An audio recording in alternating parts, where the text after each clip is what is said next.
नमस्कार दोस्तों, अगले 1 हफ्ते में लोकसभा चुनाव की डेट्स जो हैं वो डिक्लेयर होने वाली हैं। भारतीय जनता पार्टी जो है वो ऑलरेडी 195 सीट्स के ऊपर अपने नाम जो है वो उनका ऐलान कर चुकी है, जिसमें जम्मू और साथ में उधमपुर के नाम शामिल हैं। जहाँ तक लद्दाख का सवाल है उसके ऊपर अभी जो है वो चर्चा चल रही है। माना जा रहा है कि जो सिटिंग एमपी हैं उनके अलावा 2 और नाम हैं जिनके ऊपर मंथन चल रहा है।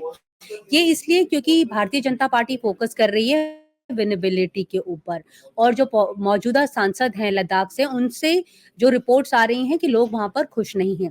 तो ये एक साइड की स्टोरी है। दूसरी ये साइड की स्टोरी है कि जहां तक लद्दाख का सवाल है, उनके लीडर्स जो हैं वो कल केंद्रीय गृह मंत्री से मिले थे।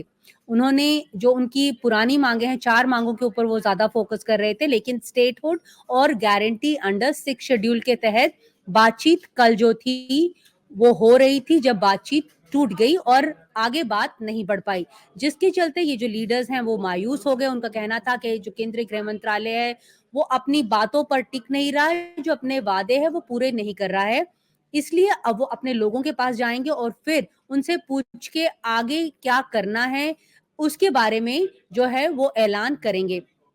यहाँ पे आपको ये भी बताना ज़रूरी है कि लेह लद्दाख लद्दाख और साथ में जम्मू कश्मीर को बाइफरकेट किया था 5 अगस्त 2019 में, जब इन दोनों को यूनियन टेरिटरीज डिक्लेयर कर दिया गया था। तब से अब तक कई प्रोटेस्ट जो हैं वो लद्दाख में हो चुके हैं स्टेटहुड को लेकर। ये भी बताना ज़रूरी है कि जो भारतीय जनता पार्टी है, वो धारा 370 को लेकर एक बहुत जो है उसके ऊपर चर्चा कर रही है इन चुनावों में। एक पोल प्लैंक उन्होंने बनाया है। आप सुनते होंगे कि जो प्रधानमंत्री हैं बार-बार इस बात का उल्लेख करते हैं कि किस तरह से धारा 370 हटाए जाने के बाद जम्मू कश्मीर और लद्दाख में डेवलपमेंट का दौर जो है वो आ गया है। यही नहीं, वो बार-बार इस पर भी फोकस करते हैं कि 370 सीटें जितवाकर इस बार वो लोकसभा में जाएंगे। तो सारा का सारा जो सारी जो पोल स्ट्रैटेजी है वो 370 के आसपास घूम रही है।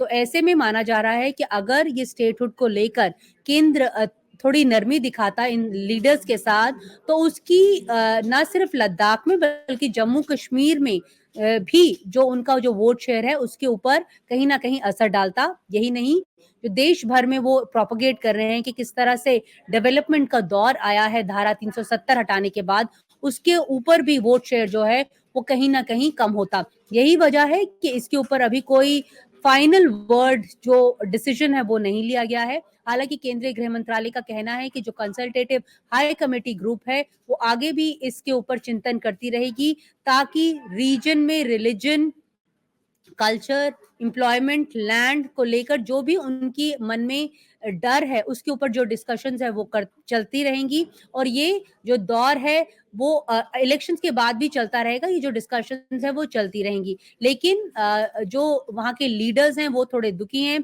सोनम वांगचुक जो वहाँ के नोटेड एनवायरमेंटलिस्ट हैं, उन्होंने पहले ही ऐलान किया था कि अगर ये वार्ता फिर से फेल होती है तो वो फास्ट अनटू डेथ दोबारा से करेंगे। कई प्रोटेस्ट जो हैं वो लेह लद्दाख और जम्मू कश्मीर में 2019 से देखे हैं। तो माना जा रहा है कि इस सब का असर कहीं ना कहीं लद्दाख के वोट शेयर पे भारतीय जनता पार्टी के जरूर पड़ेगा। अब सबकी नजर इन लीडर्स के ऊपर है कि वो आने वाले दिनों में क्या फैसला लेते हैं और इस कार्रवाई को आगे किस तरह से ले जाते हैं। तो शुक्रिया दोस्तों, आज इतना ही। दोबारा हम आपसे मिलेंगे जब ये जो लीडर्स हैं कुछ डिसाइड कर लेंगे कि इनकी आगे की स्ट्रैटेजी क्या है। नमस्कार।